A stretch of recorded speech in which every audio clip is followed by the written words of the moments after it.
In elementary school, I loved school. Like, it was so much fun.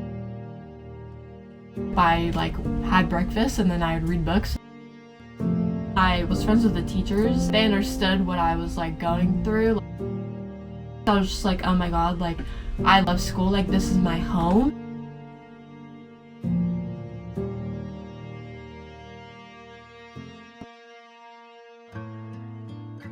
Second through 7th grade, I went to a new school every year. I never had stability. I didn't know when I was going to eat next. I didn't know who I was going to see tomorrow. My mom has severe bipolar disorder, and when she's happy, she's ecstatically happy, and she's very social. But when she's depressed, she's extremely depressed. She went to U of O while she had me. I would go to classes with her, and we hung out with college people at college parties. I was the only child, and so everyone loved me. I had such a fun life. But then slowly I'd wake up by myself and I would find bottles of beer everywhere, and needles would start to show up. I would try waking up my mom, but she'd be strung out, so I couldn't wake her up. I would not go to school a lot, or I would be late.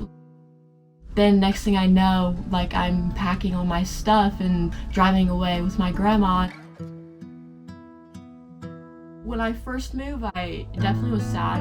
I just was this preteen that had a rough life and didn't have any friends. I was just alone.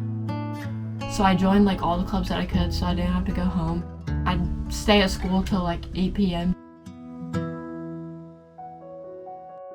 I met Lily when she was in 8th grade, and one of the things that she recognized is that the one place she had absolute control was at school, right? That's what she could own, that's where her stability was. I got all straight A's and always volunteered for every single school event in middle school, every single event in high school, I'm on the list. And then in high school, I moved in with my mom because she had just gotten clean. High school was the longest time I've ever stayed in one school ever, and my teachers, of course, are my best friends.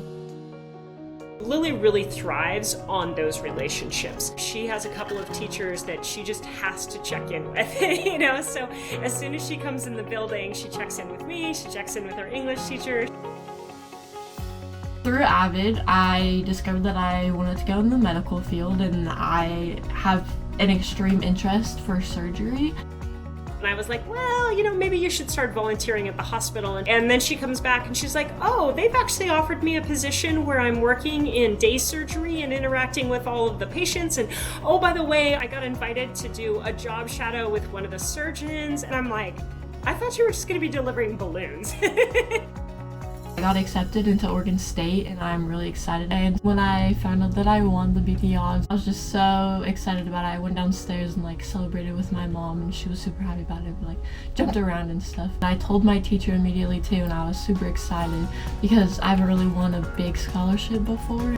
Getting those acceptances and these scholarships have really shown me that all of this hard work and making sure I'm doing my homework every night, it's all finally paying off. Oh my gosh, I made it.